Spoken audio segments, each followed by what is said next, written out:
Hi people. So first thing to say, my last few videos have been slightly clipped at the end. Just to explain this, um, basically the bulk of what I wanted to say are in those videos, so I decided not to just re-upload them. Basically I ran out of space, that's it.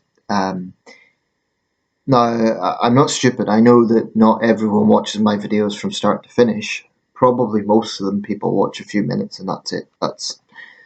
I do the same thing. I'll often start watching a video, then trail off. That's the nature of YouTube. But yeah, that's it. Some of my recent videos they have been a little bit clipped off at the end, but I more or less said the bulk of what I want to say. Just to add a little bit more to what I said in the last video, because I find I've got space now, so I'm taking advantage of this. More space.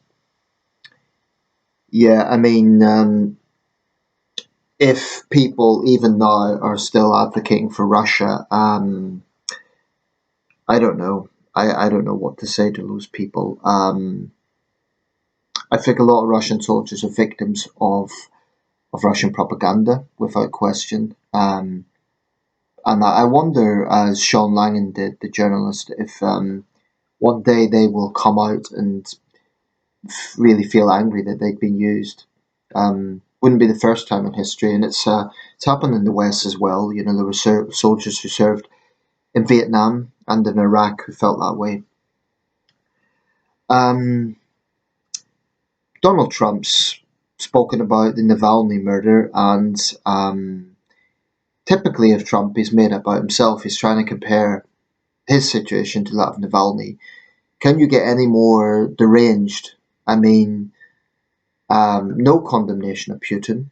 I think that it's fair to say Donald Trump is a card when it comes to policy on Russia, because Trump will be quick to publicly condemn NATO, publicly condemn Western allies, yet he cannot bring himself to condemn Putin's Russia. Now, I'm aware that during his presidency there were Russian diplomats expelled, but frankly, Trump's presidency was so um, unstable in terms of the number of people that came and went that what the State Department done and what Trump done, I wouldn't necessarily align the two, because I think Trump's a very erratic figure. I think, he's unreliable, except when it comes to his own ego. And I just find it stunning that he'll likely be the Republican nominee. Now, that doesn't mean he'll win the election. And there is a chance, even now, that it could be a more normal election. I've said before, I do think Biden's age is a concern, and I think he is showing signs of possible dementia. But there is a passage whereby he could go through the primary stage and then refuse to accept the nomination. He could be convinced, perhaps, maybe the First Lady could convince him that it's just not right, he shouldn't run. But Joe Biden's got a lot of pride. Clearly, the First Lady has a lot of pride. I think it's a mistake. I think they should pave way for a younger generation. And Biden can say that he is the bridge. He can point to successes in his presidency. There has been job creation. It's not been a wonderful presidency. Joe Biden's never going to go down as a great president, but he's restored a certain degree of normality to the White House compared to his predecessor. He has supported Ukraine. He's done some other things that are commendable. But he's not going to go down as a great president. I'm under no illusions about that. But just the idea of another Trump presidency is, to me, it's incredible. I do think if Donald Trump gets back in the White House, do I think that there'll be a sudden implosion? Not necessarily, but I think it'll be even more toxic than his first term. And I think it will seriously damage American democracy. I think that America will lose the right to call itself the leader of the free world as a nation state, because if Trump gets back in, I think there's a very strong chance he'll just cut all funding to Ukraine. And what message will that send out? That the most powerful country in the world has failed in its responsibility.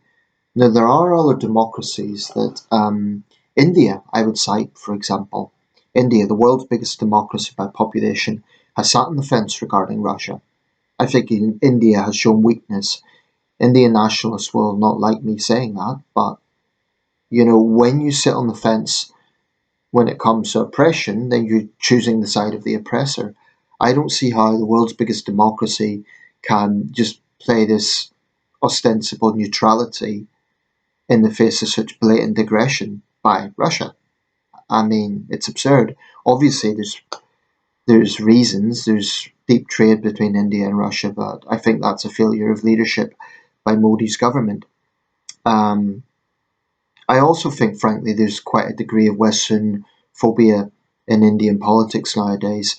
I mean, it's not an adversary, but let me just put this bluntly: I don't entirely trust India, and it's not good. I'd like the UK to have good relations with India because we've got historic ties, but India's position regarding the Ukraine war, it's another country or government, I should say, is Lula da Silva in Brazil. Now, he's been very critical of Israel, and he's had a big fallout with Israel for calling what's happening in Gaza genocide and comparing it to the Holocaust.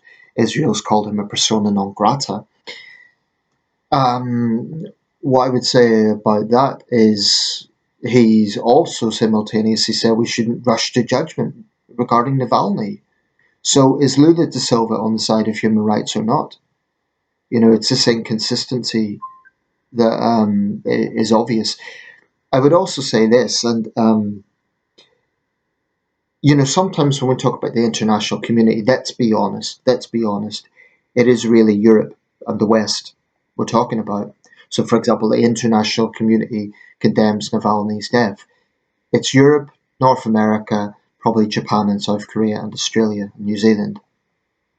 The truth is, much of the rest of the world they'll not necessarily advocate for Putin, but they'll sit on the fence. So the truth is, one does get a sense of the West and the rest at the moment. I think that both Russia and China is stoking that they're playing manipulative games in the developing world and the global South. And I think that a lot of countries, I mean, I read a piece in The Economist where the Orthodox Church is being divided in Africa, whereby you get the Greek Orthodox, which is sort of aligned with the Ukrainian Orthodox, the new Ukrainian Orthodox Church, and the Russian Orthodox Church, which is trying to shore up influence in countries like Kenya. Now, a lot of the clergy there are too busy focusing on other issues to necessarily churn out Russian propaganda, but I do feel that, looking at comments on the internet, I find it troubling just how many Africans and, sure, it's a continent, but people in African countries and in Southeast Asia and elsewhere that are willing to basically copy Putin's propaganda. I think there is a huge amount of Western phobia on the internet. Um, and it troubles me because so much of it is based on distortions. It's based on lies, and it's based on the narratives of dictators like Putin and Xi Jinping. So I actually think that, in the West right now, we have a real crisis of confidence going on to some extent in the UK, but particularly in the United States. And I feel that, I hate to say it, but I feel the West is losing the internet war in some ways, the propaganda war. I mean, even if we look at the Ukraine battlefield, the Ukrainians can't be complacent right now. They've lost significant territory. Russia hasn't walked over them. They've put up a very brave fight, but Russian supplies seem to be endless. No matter how many Russian soldiers die, it just, as Rishi Sunak said, I keep referring to this 1942 moment, as Rishi Sunak pointed out. Um, I don't know. It's um, it's hard to see much hope right now. I mean, with the way the American election is, with the quagmire that is now the Ukrainian war, the stalemate, I should say, the fallout from Israel-Gaza war, it's just, I don't know. The global situation right now is not very inspiring. It's not very encouraging for those of us who believe in democracy. I think we've seen a rise of authoritarian governments. I think we've seen a lot of demagogues get into positions, both on the left and the right, it has to be said, not one or the other, both. It's a real crisis right now for liberal democracy. And part of that is, I think, I don't want to derail too much with this video, but I think that institutions have failed to connect to people. I think people feel disillusioned. I think there's a detachment from institutions. And there is so much work to be done to restore public trust. Now, I don't want to exaggerate. I don't think, for example, the UK, I don't think we're a weak country. I think we're still a powerful country, but I think we're a powerful country that has a confidence problem right now. I say powerful in the sense that we're the world's sixth biggest economy, we're a nuclear power, we're in many major international bodies, we're an influential country, but we're a permanent Security Council member. But sometimes when I look at the global situation, I do wonder, are authoritarian states getting the upper hand? China, Russia, Iran, and it's disheartening. I think we're too tolerant within the West to our adversaries. I think we allow too much of those who would do us harm. Anyway, I'm just sharing a lot of thoughts here on a lot of subjects. I guess I just want to take advantage of the space issue. I'll wrap this up because this video is not really about one specific issue. It's just my musings on a lot of different things right now. But honestly, looking at the global situation, I do feel disheartened about the way the West is in terms of confidence. I feel disheartened about the rise of dictators, about the human rights situation worldwide. I think it's deteriorated. After the end of the Cold War, there was a degree of optimism. After Arab Spring, there was some optimism, but these feelings were tempered because after the Cold War, there was a breakup of Yugoslavia and the very brutal wars in the Balkans. There was the Rwanda genocide. After Arab Spring, there was a horrible war in Syria that is dragging on. And then, in Egypt, they replaced one dictator, Mubarak, with another dictator, Sisi. So I think that not just in the West, but within countries that have seen movements for democratic change, there's a real disheartened feeling. No doubt in Russia right now, there's an enormous sense of loss, and if someone like Alexei Navalny, as brave as Alexei Navalny, could be killed, then I'll say one more thing about the Navalny story. As Hillary Clinton and others have pointed out, he went back to Russia. Now, some people have questioned that. They've said it was foolish. Why did he go back? Well, I remember after Tiananmen Square, I don't mean personally remember, but I've seen accounts of how the student leaders who left China after Tiananmen Square, rather than being seen as heroes of human rights within China, peculiarly, a lot of Chinese sort of saw them as betraying their motherland. I remember asking one of my Chinese friends about this, and she said that initially they supported the students, but then they saw them as kind of turning their back on the motherland. But I don't think it's so much that they turned their back, it's that they went abroad for safety reasons, and they continued to promote dissent abroad. I think Navalny went back because he could then, despite what he'd been through, he went back knowing the risks, because he could look at the Russian people and say, look, I'm a Russian patriot. This is my country. I've come back.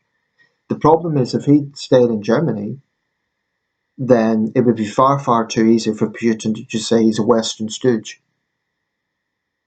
which no doubt they done anyway. But I think that's why Navalny went back, because he wanted to say to the Russian people, look, I'm running for president. I'm a Russian.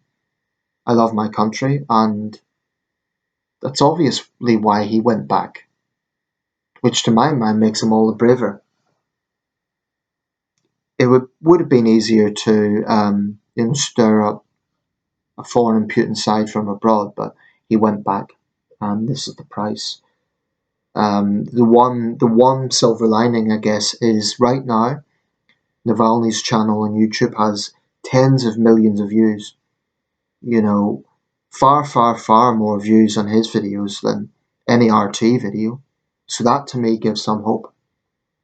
Also, hope is that there is a lot of Russians, a lot of young Russians particularly, that do see what Navalny was all about. I mean, we also need to be cautious about Russians on camera saying, like, they don't feel anything and they support Putin. Remember, in a dictatorship, people have to say that. So I'm not sure how much we can really believe when people say they support Putin. Maybe there is, I think there's a genuine nationalism there and anti-West sentiments, and maybe genuine reverence for the strong man. Russians have long admired strong leaders or perceived strong leaders. I would actually argue Putin's weak in a sense because he's a card, but strong in the sense he's got power. Um, but sooner or later, Putin's either going to die a natural death or there'll be another successful coup, like the Prigozhin coup failed, but there might be another successful one. Now, it may well be that not a Democrat, but another fascistic leader will take his place. But it's hard to see another Russian leader having the sort of power that Putin's had for 2 decades, over 2 decades. Anyway, I'll wrap this up. That's just my musings on the world in 2024. No doubt there's a huge amount more to say, but that's my thoughts.